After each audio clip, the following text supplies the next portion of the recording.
ಶ್ರೀಗುರುಭ್ಯೋ ನಮಃ.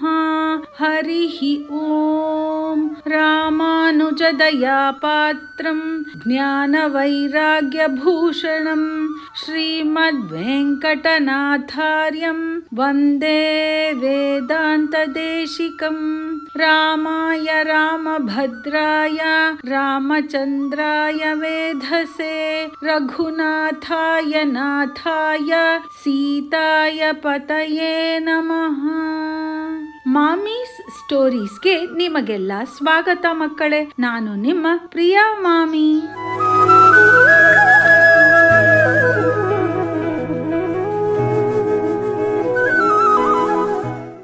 ನಾವು ಹೋದ ಸಲ ವಿಡಿಯೋದಲ್ಲಿ ನೋಡಿದ್ವಿ, ರಾಮನ ಹತ್ತಿರ ಸೀತೆ ಏನೆಲ್ಲ ಹೇಳಿ ನಾನು ಕೂಡ ಕಾಡಿಗೆ ಬರುತ್ತೇನೆ ಅಂತ ಹಠ ಹಿಡಿದು ಕುಳಿತಿದ್ದಾಳೆ. ಆ ಸಂಭಾಷಣೆಯನ್ನ ಈಗ ಮುಂದುವರೆಸೋಣ ಮಕ್ಕಳೇ. ಸೀತೆ ರಾಮನಿಗೆ ಹೇಳ್ತಾಳೆ, ಆರ್ಯಪುತ್ರ, ಆಗೆಲ್ಲ ಹೆಣ್ಣು ಮಕ್ಕಳು ಗಂಡನನ್ನು ಹೆಸರು ಇಟ್ಟು ಕರೆಯಬಾರದು ಅಂತ ಗಂಡನ ಹೆಸರು ಹೇಳುತ್ತಾ ಇರಲಿಲ್ಲ ಮಕ್ಕಳೇ. ಆರ್ಯಪುತ್ರ ಅಂತಲೋ ಪ್ರಾಣನಾಥ ಅಂತಲೋ ಕರೀತಾ ಇದ್ರು. ಆರ್ಯಪುತ್ರ ಅಂದ್ರೆ ಗೌರವಾನ್ವಿತ ತಂದೆಯ ಪುತ್ರನೇ ಅಂತ. ಅಂದ್ರೆ ಮಕ್ಕಳೇ, son of an honourable man. ನೋಡಿ ಮಕ್ಕಳೇ, ಅವಳಿಗೆ ದಶರಥ ಮಹಾರಾಜನ ಮೇಲೆ ಸ್ವಲ್ಪ ಕೂಡ ಬೇಜಾರೇ ಇಲ್ಲ. ಎಷ್ಟು ಮರ್ಯಾದೆಯಿಂದ ಗೌರವಾನ್ವಿತ ತಂದೆಯ ಪುತ್ರನೇ ಅಂತ ಹೇಳ್ತಾ ಇದ್ದಾಳೆ. ಮರ್ಯಾದಾ ಪುರುಷೋತ್ತಮ ರಾಮನ ಹೆಂಡತಿ ಕೂಡ ಮರ್ಯಾದೆಯ ಮಡದಿಯೇ ಆಗಿದ್ದಾಳೆ. ಮಡದಿ ಅಂದ್ರೆ ಮಕ್ಕಳೇ ಹೆಂಡತಿ, ವೈಫ್ ಅಂತ. ಆರ್ಯಪುತ್ರನೇ, ಕಾಡಿನ ಎಲ್ಲಾ ಕಷ್ಟಗಳು ನೀವು ಜೊತೆಗಿರುವ ಕಾರಣದಿಂದ ನನಗೆ ಸುಖವಾಗಿಯೇ ಇರುತ್ತದೆ.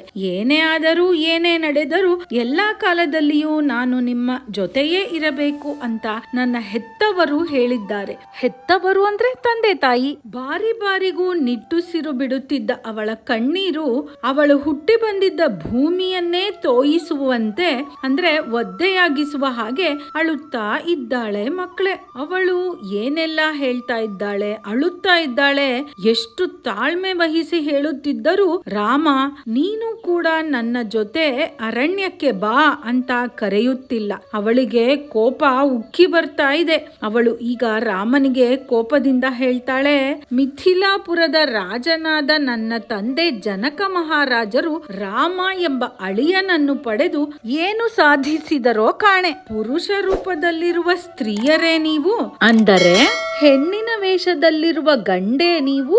ಅಂದ್ರೆ ಮಕ್ಕಳೇ, are you female in male form? ನಿಮಗೆ ನಾನು ಭಾರವೇ? ನನಗೆ ನಿಮ್ಮನ್ನು ಬಿಟ್ಟು ಬೇರೆ ಯಾರಿದ್ದಾರೆ? ಸಾವಿನ ದವಡೆಯವರೆಗೆ ಹೋಗಿ ಸತ್ಯವಾನನನ್ನು ಬದುಕಿಸಿಕೊಂಡು ಬಂದಿದ್ದಳು ಸಾವಿತ್ರಿ ಎನ್ನುವ ಪತಿವ್ರತೆ. ಎನ್ನುವ ಸತ್ಯವಾನ್ ಸಾವಿತ್ರಿ ಕಥೆ ನಿಮಗೆ ಗೊತ್ತಿಲ್ಲವೇ ಅಂತ ಕೇಳುತ್ತಾಳೆ ಸೀತಾ ಮಾತೆ. ಈ ಸತ್ಯವಾನ್ ಸಾವಿತ್ರಿಯ ಕಥೆ ಏನು ಅಂತ ಸ್ವಲ್ಪ ತಿಳಿದುಕೊಳ್ಳೋಣ ಮಕ್ಕಳೇ. ಅಶ್ವಪತಿ ಮತ್ತು ಮಾಲ್ವಿ ಎನ್ನುವ ರಾಜ ದಂಪತಿಗಳಿಗೆ ಎಷ್ಟು ವರ್ಷಗಳಾದರೂ ಮಕ್ಕಳು ಇರೋದಿಲ್ಲ. ದೇವರ್ಷಿ ನಾರದರು ಅವರಿಬ್ಬರಿಗೆ ಪ್ರತ್ಯಕ್ಷವಾಗಿ, ನೀವಿಬ್ಬರೂ ಸೇರಿ ದೇವಿ ಸಾವಿತ್ರಿಯ ವ್ರತ ಪೂಜೆಗಳನ್ನ ಮಾಡಿ, ಆಗ ನಿಮಗೆ ಆ ದೇವಿ ಸಂತಾನ ಭಾಗ್ಯವನ್ನ ಕರುಣಿಸುತ್ತಾಳೆ ಅಂತ ಹೇಳುತ್ತಾರೆ.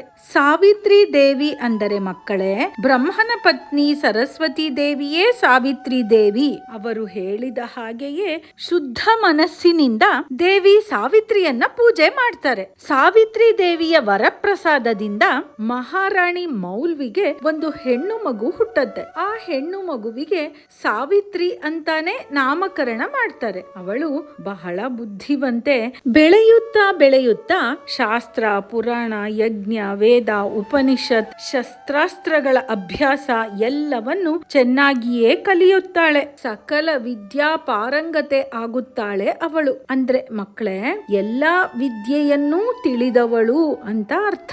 ಈಗ ತಂದೆ ತಾಯಿಯರಿಗೆ ಸಾವಿತ್ರಿಯ ಮದುವೆಯ ಚಿಂತೆ. ಅವಳಿಗೆ ತಕ್ಕನಾದ ಒಳ್ಳೆಯ ವರನನ್ನು ಹೇಗೆ ಹುಡುಕುವುದು ಅಂತ ಅವರ ಚಿಂತೆ.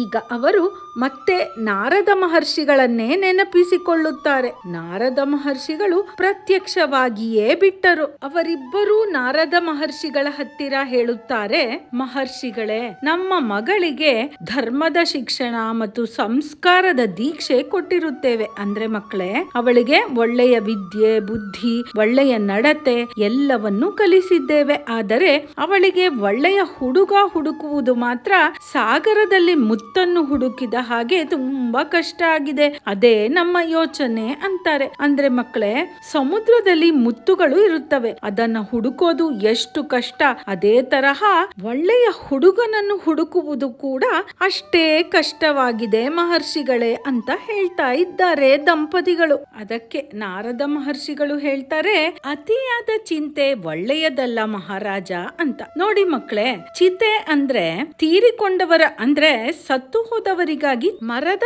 ಕಟ್ಟಿಗೆಗಳಿಂದ ಚಿತೆಯನ್ನ ಸಿದ್ಧ ಮಾಡ್ತಾರೆ. ಅದರಲ್ಲಿ ದೇಹವನ್ನು ಇಟ್ಟು ಸುಡಬೇಕಲ್ಲ, ಅದಕ್ಕೆ. ಯಾವುದಾದರೂ ವಿಷಯಕ್ಕೆ ತುಂಬಾ ಚಿಂತೆ ಮಾಡಿ ಕೊರಗಿದರೆ ಮಾನಸಿಕ ಆರೋಗ್ಯ ಕೆಡುತ್ತದೆ. ದೇಹಕ್ಕೆ ಕೂಡ ಒಂದಲ್ಲ ಒಂದು ಕಾಯಿಲೆಗಳು ಬರುತ್ತಲೇ ಇರುತ್ತವೆ.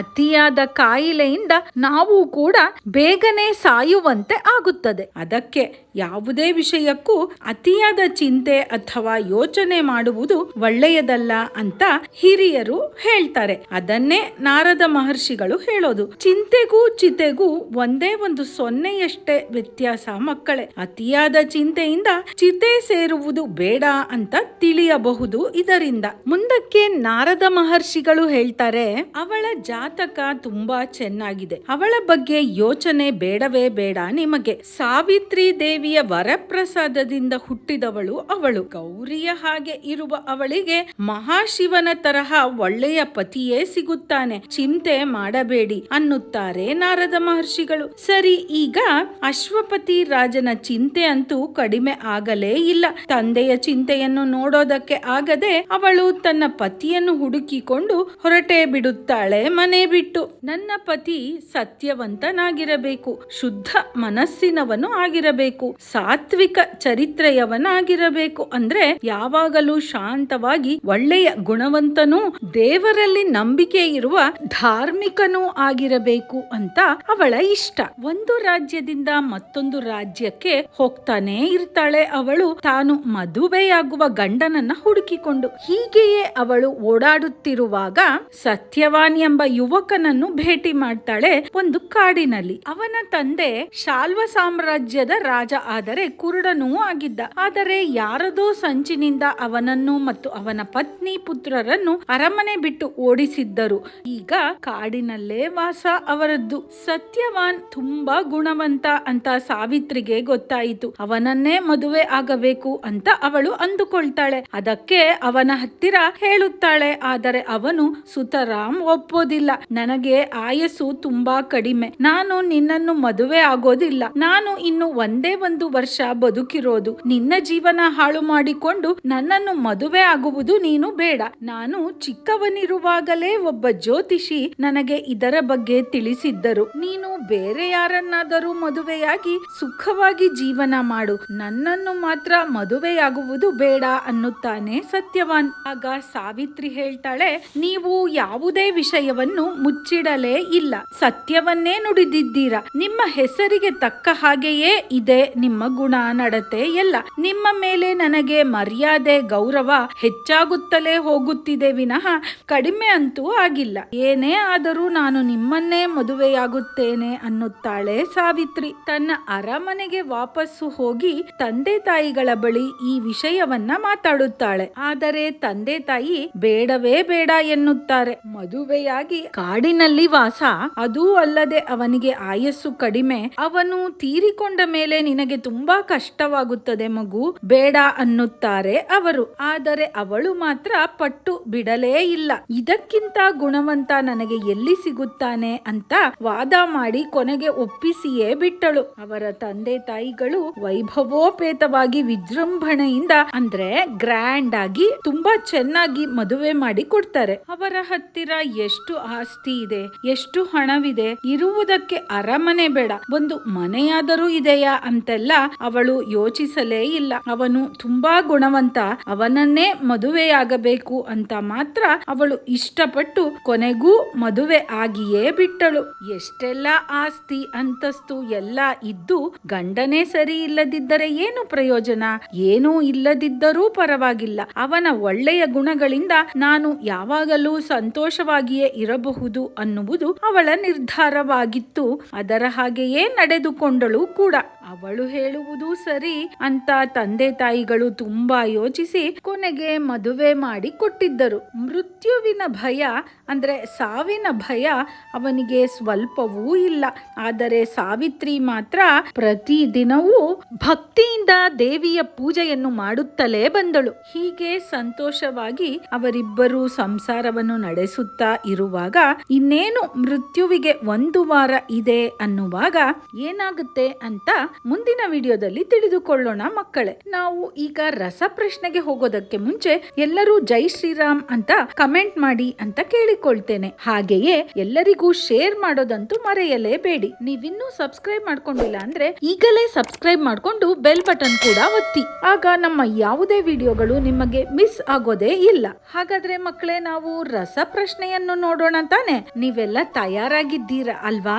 ಪ್ರಶ್ನೆ 1, ರಾಮನಿಗೆ ಸೀತೆ ಕೋಪದಿಂದ ಏನು ಹೇಳ್ತಾಳೆ? ಪ್ರಶ್ನೆ 2, ಚಿತೆಗೂ ಚಿಂತೆಗೂ ಇರುವ ವ್ಯತ್ಯಾಸ ಏನು ಮಕ್ಕಳೇ? ಪ್ರಶ್ನೆ 3, ಸಾವಿತ್ರಿ ಸತ್ಯವಾನನನ್ನು ನಿನ್ನನ್ನೇ ಮದುವೆ ಆಗುತ್ತೇನೆ ಅಂತ ಹೇಳುತ್ತಾಳೆ. ಆಗ ಸತ್ಯವಾನ್ ಏನು ಹೇಳುತ್ತಾನೆ ಮಕ್ಕಳೇ? ಪ್ರಶ್ನೆ 4, ಅವಳ ತಂದೆ ತಾಯಿಗಳು ಅವಳ ಮದುವೆಗೆ ಮೊದಲು ಒಪ್ಪುವುದಿಲ್ಲ, ಯಾಕೆ ಮಕ್ಕಳೇ? ಪ್ರಶ್ನೆ 5, ಕೊನೆಗೆ ಸಾವಿತ್ರಿ ತನ್ನ ತಂದೆ ತಾಯಿಗಳಿಗೆ ಮದುವೆಗೆ ಒಪ್ಪಿಸುತ್ತಾಳೆ. ಏನಂತ ಹೇಳಿ ಒಪ್ಪಿಸುತ್ತಾಳೆ ಮಕ್ಕಳೇ? ಈ ಪ್ರಶ್ನೆಗೆಲ್ಲ ಉತ್ತರ ನಿಮಗೆ ಗೊತ್ತೇ ಇದೆ. ಗೊತ್ತಿಲ್ಲ ಅಂದ್ರೆ ಏನ್ ಮಾಡ್ಬೇಕು? ಇನ್ನೊಂದ್ಸಲ ಕಥೆಗಳನ್ನ ಕೇಳಿಸ್ಕೊಂಡು ಉತ್ತರ ಕೊಟ್ರೆ ಆಯ್ತು. ಜೈ ಶ್ರೀರಾಮ್ ಅಂತ ಕಮೆಂಟ್ ಮಾಡೋದನ್ನ ಮರೆಯಲೇಬೇಡಿ ಮಕ್ಕಳೇ. ಹಾಗಾದ್ರೆ ನಾನು ನಿಮ್ಗೆ ಮುಂದಿನ ವಿಡಿಯೋದಲ್ಲಿ ಸಿಗ್ತೀನಿ ಮಕ್ಕಳೇ. ಜೈ ಸಿಯಾರಾಮ್. ಸರ್ವೇ ಜನಾಃ ಸುಖಿನೋ ಭವಂತು.